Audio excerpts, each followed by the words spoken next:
ஜனநாயகன் படம் வந்து sensor certificate வந்து சொல்லிட்டாங்க அந்த மாற்று கருத்துல. இனிமே மண்டே டியூஸ்டே கிடைக்கும் போது தகவல் வந்தாச்சு. ஓகே. ஏன்னா இப்போ கேவிஎன் அவர்கள் வந்து தமிழக அரசுடைய சிறப்பு பிரதிநிதியாக டெல்லியில் போயிருக்காங்க. ஆமா. அவர் போனதுக்கு பிறகுதான் சர்டிஃபிகேட் தர மாதிரி சூழ்நிலை மாறுதான் போய் பேசியிருக்காரு. எஸ். ஓகே. இது வரைக்கும் வரல. இப்ப நீங்க சொன்னதுனால இந்த கேள்வியும் கேட்பாங்க, அப்ப இதுக்காக தான் அவரை வந்து அந்த போஸ்டிங்ல போட்டீங்களா அப்படிங்கிற கேள்வியும் கேட்பாங்க. அது ஒரு பெரிய பிஸ்கவுட் மேட்டருங்க. அது கொடுக்கும்போது எப்படி இருந்தாலும் நீங்க சர்டிஃபிகேட் கொடுத்துதான் ஆகணும். கொடுக்காம நீங்க இருக்கு நீங்க ஓட்டவே முடியாது. பட் இதனுடைய வேற வேலை. பட் அங்க ஒரு தமிழக அரசுடைய சிறப்பு இருக்கும்போது அதுக்கு ஒரு வேல்யூ இருக்கு. ஓகே. ஒரு பேசுறதுக்கு இருக்குமே தவிர அவ்வளவுதான்.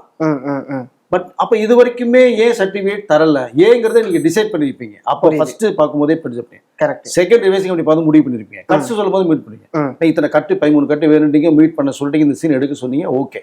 அவங்க எல்லாத்தையும் அக்செப்ட் பண்ணிட்டாங்க. யூஏ தான் ட்ரை பண்றாங்க கடைசி வரைக்கும். ஓகே. ஓகே. அப்ப அப்படி ஒரு இன்ஃபுளுன்ஸ் இருந்திருந்ததுன்னா ஏஐ தவிர்த்துட்டு யூஏ வாங்க முடியுமில்ல அவர்னால? புரியுது. ஏன் அது வேணாங்கிறாங்க? இன்ஃபுளுன்ஸ் அங்க யூஸ் பண்ணல. ஓகே.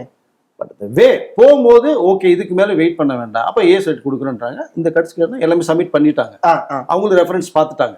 2-3 இடத்துல இருந்து வந்து டயலாக் மீட் பண்றாங்க. கொஞ்சம் வயலன்ஸ் அதிகமா இருக்கு. ஃபைட்ல வந்து உங்களுக்கு செட் போடப்பட்டு அந்த ஃபைட் டு ரீசனுக்கு தான் ஏ. மற்றபடி கண்டென்ட் பாத்தீங்கன்னா எதுவுமே கிடையாது. அழகான ஒரு கண்டென்ட் அப்படி எடுத்திருக்க. மமிதா பைஜும் விஜய் அவருக்கு நல்ல ஒரு பாண்டிங்கோட ஒரு ஸ்கிரிப்ட் உருவாக்கி இருக்காரு.